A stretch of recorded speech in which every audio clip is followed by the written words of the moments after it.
Hello YouTube, welcome back to another video. I am your One Piece nerd back with another discussion video. So today's a discussion video, not really a theory, because today I'll be talking about the Big Mom Pirates and the Whole Cake Island arc. So I've been following One Piece manga from bi-weekly for 3 years now. I was there watching the anime week by week when Whole Cake Island was sort of at its day. I remember being very pissed off about it because it was such a drag. It was such a drag to watch Whole Cake Island, honestly speaking, and I thought I was the only one. But it seems that a lot of the One Piece creators sort of agree because by the looks of it, from what I've seen from other YouTubers, from people I know, watching Whole Cake Island didn't really make us feel that great. So today I'll be talking about why that is the case. So we've been set up of Whole Cake Island very rushed. It was a very rushed way that Whole Cake Island was set up. If you think about it, after finishing with Dressrosa, we went to Zou. That was very expected. It was supposed to happen. We went to Zou. We expected everyone to regroup and go to Wano. What ended up happening was Sanji being caught up in all this mess, and now we have to deal with the Big Mom Pirates. It happened out of nowhere. Literally out of nowhere. Maybe you would have planned it, but it sort of happened out of nowhere. That I felt was a little bit meh. Following that, we see that only half of the Straw Hat crew going to Whole Cake Island instead of taking the whole crew. So when you imagine dealing with Yonkos, you don't necessarily think that it would be the simple of a mission that, it'll just take you half a crew to beat them. Yes, it wasn't necessarily their goal to beat the Big Mom Pirates, but rather rescue Sanji. It's still very half-assed, if you ask me. So that's where another problem lies. But I'm not saying the real problem is there. That was still a problem, but the real problem didn't start until we got into the arc. So starting was pretty good. We met Cracker. Luffy had a very, very long fight, very hard-won fight, and it was a job well done. But what happened after that? It was pissed me off pretty bad.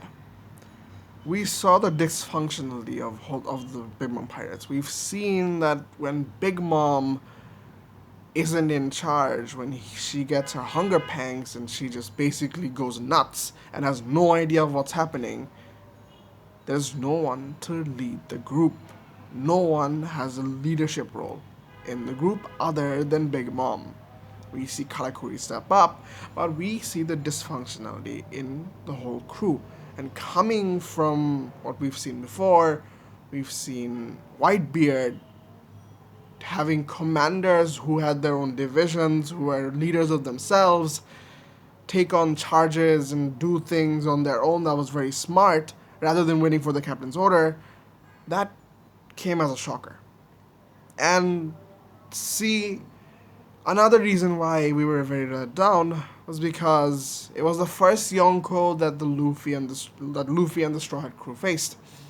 When we first set up the warlords, we saw Mihawk, a single man army, very powerful, rivaled with Shanks. That was very interesting, but we didn't know the full extent of a warlord's power until we went to Alabasta.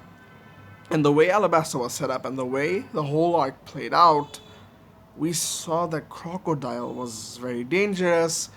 He was a warlord of the sea. He was very strong, stronger than Luffy. Took Luffy 3 tries to beat him, and it was just hyped up setup and everything was so messed up. And it was very hyped for us to see something like that. From there, we continued the expectation that the first warlord we got to see was very interesting. Yet the Yonko we got to saw, who was supposed to be way greater than the warlords, actually was a failure. Aside from Whitebeard, because I don't count Whitebeard as, the official Yonko, because Luffy wasn't fighting him. Yes, he was. That also played a little bit of role as well, because when you think about it, all right, we came out of this warlord thing. The first thing we've seen of the warlords was Crocodile, and then the first Yonko we get to see in full strength is Whitebeard, and that was also a very amazing setup of the whole Yonko saga.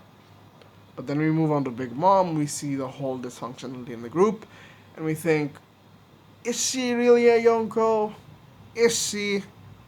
That's where the problem starts. We were hyped up, we had an expectation set, but we didn't meet that. That ended up drastically lowering the points of Whole Cake Island. Now, moving on, the real problem of the arc was how the Big Mom pirates weren't really that much of a threat, considering they had the power of Daifuku, Smoothie, Katakuri, Cracker, and Perospero. Yes, they've done a lot of damage. They've killed Pedro. It was hard. It was definitely hard. But it was a Yonko territory, for God's sake. You would expect everyone to play a good role. You would expect everyone to put up the best fight.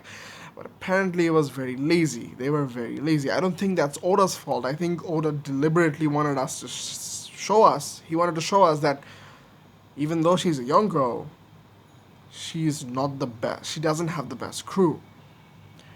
And that, I feel, is the flaw of the Big Mom Pirates.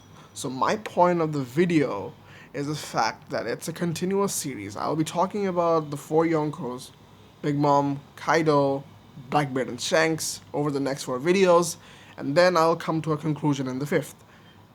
Today I want to point out the flaws of the Big Mom Pirates. Number 1, no one had any other leadership roles other than Big Mom. After Big Mom went crazy and nuts, no one took charge, and everyone was just... They weren't to the caliber of a normal Yonko crew. We got to see Luffy basically survive the whole Emperor phase, like the whole Emperor raid thing, with basically half of his crew. Yes, there were help, but half of his crew wasn't even there. But he still made it out. Became the 5th Emperor, and that was like not a very great milestone if you ask me. So, and Whole Cake Island, I believe, felt bad because of that reason. Like, a lot of it has to do with the way the Big Mom Pirates played out their roles in the arc. And that's my point in the video.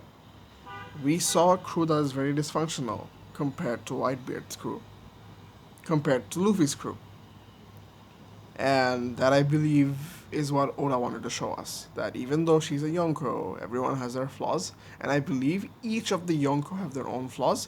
And I'll be talking about that in depth in the next few videos coming. So as of now, that setup, and then how Big Mom sort of didn't have that much of a crucial role to play when it comes to stopping the Straw Hats, how they escaped, and the whole thing about Jinbei and all that. It was a build-up arc, yes, but the setup was very meh. The way the arc played out was also a little meh. Overall, it just made the experience very average compared to what we were expecting. And I think the only thing that we sort of extracted out of Whole Cake Island is the fact that Katakuri is an amazing character. He will play a pivotal role maybe in the future.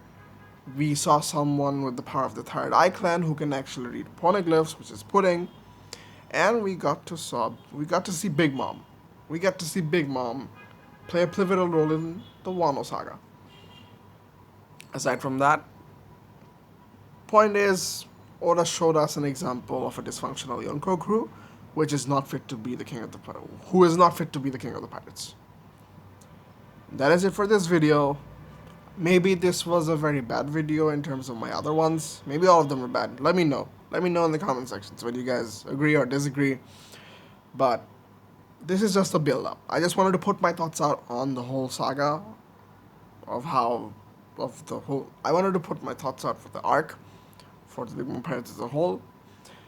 And I believe it is very important for Luffy to learn the major flaws in all of the Yonko crews and how he can overcome it. Thank you all so much for watching. Look forward to the next video. Later.